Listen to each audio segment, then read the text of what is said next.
Hello students, study with वंदना अग्रवाल में आपका स्वागत है। तो आज हम 7th क्लास की एनसीईआरटी बुक की शुरुआत कर रहे हैं और पहला चैप्टर है पृथ्वी की आंतरिक संरचना या हमारी पृथ्वी के अंदर। तो आज हम इसी के बारे में डिस्कस करेंगे। जैसा कि आप जानते हो, हमारी पृथ्वी एक गतिशील ग्रह है। इसके अंदर और बाहर निरंतर परिवर्तन होता रहता है। तो कभी आपने सोचा है कि पृथ्वी के आंतरिक भाग में क्या है या हमारी पृथ्वी किन पदार्थों से बनी है?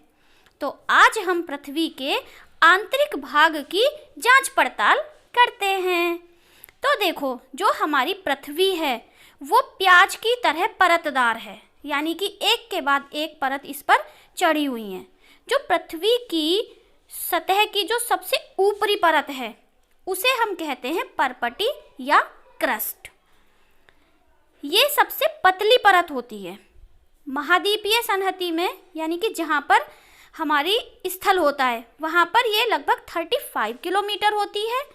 और महासागर में, यानी कि पानी में, जो इसकी मोटाई है वो लगभग 5 किलोमीटर होती है। महाद्वीपीय संहिता है वो सिलिका और एल्यूमिना से बनी है, जिसके कारण हम इसको Cl, शॉर्ट में हम इसको Cl बोलते हैं।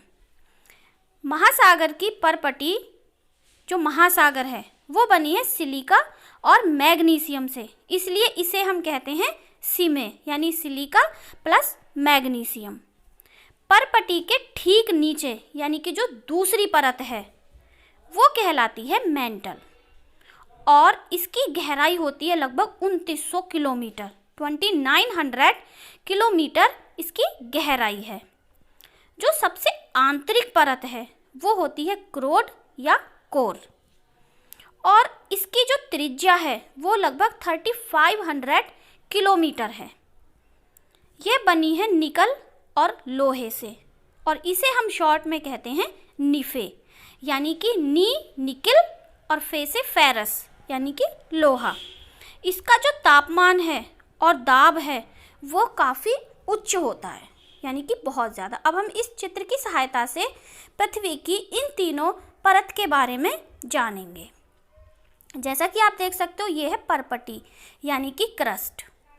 ये है फर्स्ट, जो कि 35 किलोमीटर और महाद्वीप में, महासागर में 5 किलोमीटर तक होती है। जो सेकंड वाली परत है वो है मेंटल, ये वाली जो येलो कलर से दिखाई गई है, ये है मेंटल।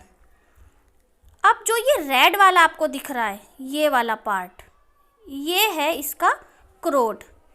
तो जो सबसे लास्ट वाला भाग है इसे हम कहते हैं आंतरिक क्रोड और जो ये बाहर वाली परत है ये है बाहरी कोड।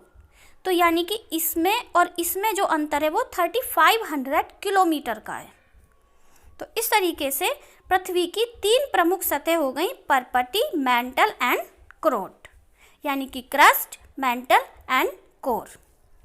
जो पृथ्वी के आयतन का, जो हमारी पृथ्वी का आयतन है, उसका सिर्फ 1% परपटी होता है, यानी क्रस्ट होता है। 84% है मेंटल, जबकि क्रोड है 15%। पृथ्वी की जो त्रिज्या है वो है 6371 किलोमीटर। अब हम बात करते हैं कि पृथ्वी के अंदर जो पाए जाते हैं शैल और खनिज, उनके बारे में। तो जो पृथ्वी की परपटी है या क्रस्ट है, उसको बनाने वाले खनिज पदार्थ के किसी भी प्राकृतिक पिंड को शैल कहते हैं। ये अलग अलग आकार के, अलग अलग रंगों के और अलग अलग इनकी संगठनात्मक रचना हो सकती है। मुख्य रूप से जो शैल होते हैं वो 3 प्रकार के होते हैं, जिसमें पहला होता है आग्नेय शैल, या जिसे हम इंग्लिश में कहते हैं इग्नीशियस। इग्नियस शैल 2 टाइप्स के होते हैं। फर्स्ट होता है इंट्रसिव और सेकंड होता है एक्सट्रसिव। अब ये कैसे बनते हैं इसके बारे में जानते हैं। जो आग्नेय या इग्नीशियस होता है ये बनता है ज्वालामुखी से। जैसे आपने देखा ज्वालामुखी से जो लावा निकलता है, देखा है ना, कितना रेड कलर का और कितना गर्म होता है।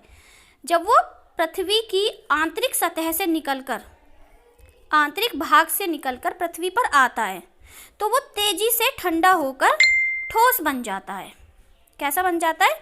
बिल्कुल ठोस।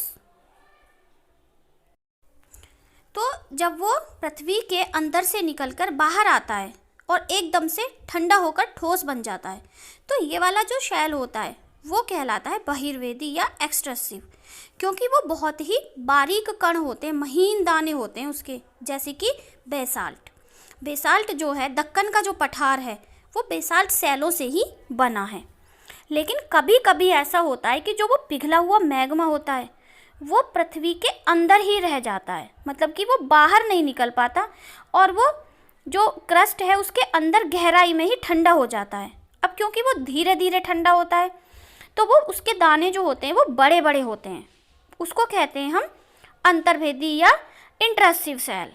और वो क्योंकि बड़े बड़े दाने होते हैं तो वो थोड़ा, एक तो वो बहुत ज़्यादा दिनों में ठंडा होता है धीरे धीरे, क्योंकि पृथ्वी तो आंतरिक रूप से वैसे ही गर्म होती है और फिर गरम गरम लावा है तो उसको ठंडा होने में टाइम लगता है, जिसकी वजह से वो बड़े बड़े दानों का रूप ले लेता है। तो इस टाइप के जो शैल होते हैं इनमें, जैसे कि ग्रेनाइट, जो ग्रेनाइट पत्थर है वो हमारा इंट्रस्टिव सेल का ही एग्जाम्पल है। अब क्या होता है, सेकंड जो टाइप है, ये हमने इग्नियस के 2 टाइप्स पढ़े। सेकंड जो टाइप है वो होता है हमारा अवसादी या सेडिमेंट्री। ये क्या होता है, कभी कभी ऐसा होता है कि जो शैल होते हैं वो लुढ़क जाते हैं या चटक जाते हैं या फिर एक दूसरे से टकराकर छोटे छोटे टुकड़ों में टूट जाते हैं। ये जो छोटे छोटे कण होते हैं इनको हम कहते हैं अवसाद या सेडिमेंट्री। तो अब ये कैसे जाते हैं, ये हवा जल के द्वारा एक स्थान से दूसरे स्थान पर पहुंचाकर जमा कर दिए जाते हैं। ये हम एक एग्जाम्पल के थ्रू समझ सकते हैं। जैसे बारिश होती है, आपने देखा जब बारिश का पानी बहता हुआ आता है तो उसके साथ बहुत सारी कीचड़, मिट्टी, पत्ते, इस तरह की चीज़ें आ जाती हैं, और जब बारिश रुक जाती है वो पानी बहना बंद हो जाता है तो पानी तो चला जाता है लेकिन वो चीज़ें किसी एक जगह पर इकट्ठी हो जाती हैं। बिल्कुल सेम यही प्रोसीजर है सेडिमेंट्री रॉक्स का। मीन्स हवा के द्वारा या पानी के द्वारा ये बहकर आ जाते हैं और किसी एक जगह पर ये इकट्ठे होते रहते हैं, तो इनकी एक ऊंची सी परत बन जाती है। तो ये दबकर कठोर होकर शैल की परत बनाते हैं और इस प्रकार के शैलों को हम अवसादी शैल कहते हैं। उदाहरण के लिए हम कह सकते हैं बलुआ पत्थर, क्योंकि वो रेत के दानों से ही बना होता है। अब इनकी क्या खासियत है कि इन शैलों में पौधों, जानवरों और अन्य सूक्ष्म जीवाणुओं के जीवाश्म भी पाए जाते हैं। तो अगर ये क्वेश्चन पूछा जाए कि जीवाश्म किस प्रकार के रॉक में पाए जाते हैं, तो हमारा सिंपल सा आंसर क्या होगा, सेडिमेंट्री रॉक्स में। अब बात करते हैं तीसरे प्रकार की, जो कि होता है हमारा कायांतरित या मेटामॉर्फिक सेल।